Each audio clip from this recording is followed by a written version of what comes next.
Salut tout le monde, c'est Valérie, nutritionniste diététiste et je suis extrêmement heureuse de vous retrouver pour vous parler des aubergines.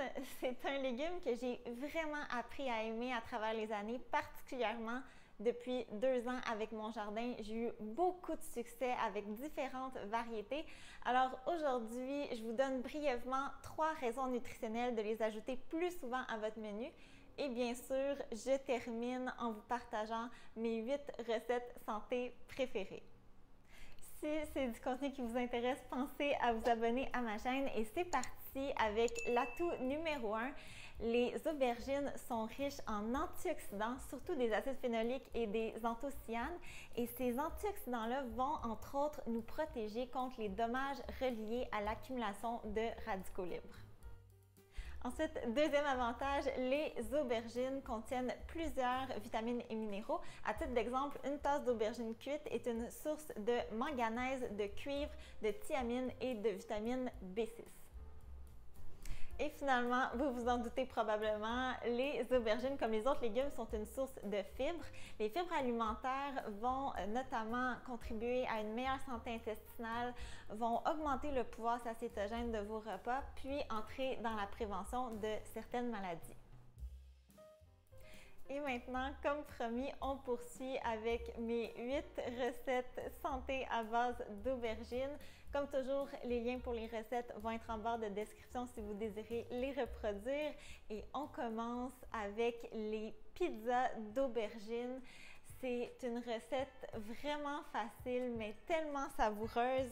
De loin, la préférée de mon conjoint. Si vous êtes moins fan des aubergines, je vous conseille de commencer avec celle-ci. Donc, super simple, il suffit de faire griller des tranches d'aubergines, d'ajouter la sauce à pizza et les garnitures, puis de terminer quelques minutes sous le grill et c'est prêt. Vous pouvez varier les garnitures et ajuster les quantités à votre goût. Moi, j'aime bien ajouter des olives noires, par exemple. Je vais également vous laisser la recette de sauce à pizza que j'emploie depuis un long moment maintenant. Je n'achète plus de version du commerce tellement elle est bonne puis rapide à faire. Et généralement, je vais servir mes pizzas avec une salade à base de grès entier, mais elle pourrait très bien se servir comme bouchée également. On poursuit avec une spécialité de la cuisine sicilienne, la caponata. Elle est délicieuse sur des croûtons avec un plateau de fromage, dans un sandwich, en accompagnement de vos protéines grillées ou encore sur des pâtes. Il existe plusieurs variantes. La recette que je vous partage se démarque par la simplicité des ingrédients. Elle combine aubergines, poivrons rouges, ail, vinaigre balsamique, huile d'olive, capre et basilic. Et pour simplifier davantage la recette, j'ai rôti mes légumes au four plutôt que sur le barbecue. 35 minutes à 425 degrés Fahrenheit en tournant après 20 minutes et c'était suffisant. J'ai aussi réduit la quantité d'huile environ de moitié en utilisant grosso modo une cuillère à table pour la cuisson et un filet au moment d'assembler. Je vous le dis, à essayer absolument, c'est un condiment qui va ajouter plein de saveurs à vos repas. Un autre condiment que j'adore, mais que j'ai cuisiné tout récemment pour la première fois à la maison, c'est du baba ganoush, qui est une purée préparée à partir d'aubergines grillées, citron, ail et du tahini.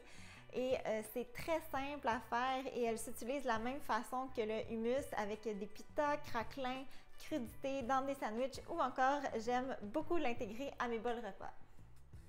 La recette suivante est un classique que je cuisine chaque automne et c'est la ratatouille. C'est un mijoté de légumes qui contient habituellement des aubergines, des tomates, des courgettes, oignons, des poivrons et de l'ail.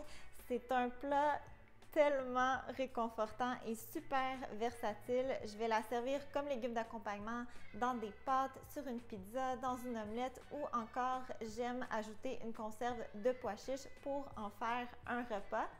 Le plus souvent, j'utilise la recette de Ricardo sur la cuisinière, mais j'ai déjà présenté sur ma chaîne une version au four similaire à un tian.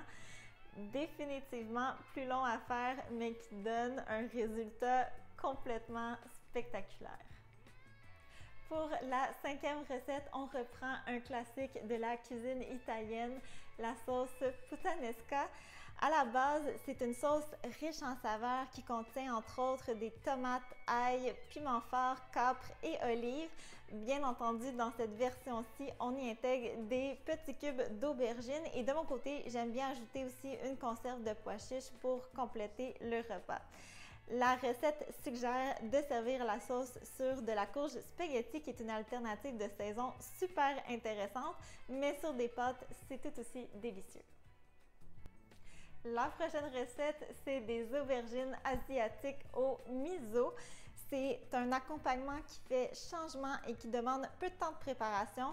Donc, avec la pointe d'un couteau, on commence par quadriller la chair en prenant soin de ne pas transpercer la peau. Ensuite, on cuit les aubergines au four jusqu'à tendreté.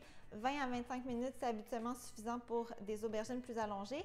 Pendant la cuisson, on prépare la sauce en mélangeant miso, mirin ou du vinaigre de riz, sirop d'érable et huile de sésame. Puis, à la sortie du four, on badigeonne généreusement les aubergines avec notre préparation. On termine la cuisson à broil pour quelques minutes et c'est prêt. Les aubergines sont fondantes, parfaitement caramélisées et très goûteuses grâce à la sauce.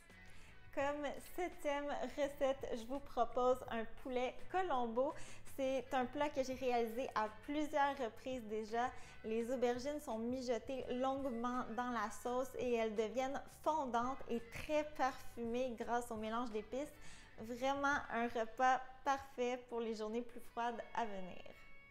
Et finalement, je termine la liste avec un plat de la cuisine perse, le Mirza Gazemi. C'est une recette qui m'avait été suggérée par une abonnée et j'ai vraiment beaucoup aimé.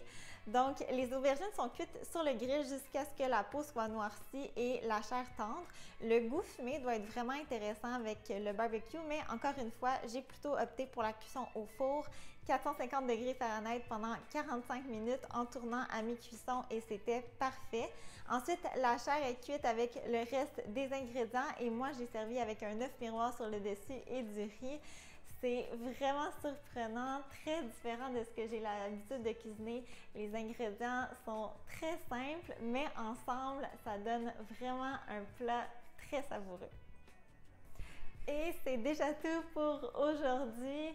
Évidemment, il existe plein d'autres possibilités avec les aubergines. J'ai juste à penser entre autres à la moussaka, un autre grand classique. Si la vidéo connaît un certain succès, je pourrais définitivement faire une partie 2. Sinon, si vous avez des coups de cœur avec les aubergines, s'il vous plaît, les partagez en barre de commentaires pour que tout le monde puisse en bénéficier. Comme toujours, un énorme merci de votre écoute et on se retrouve très bientôt. Bye bye!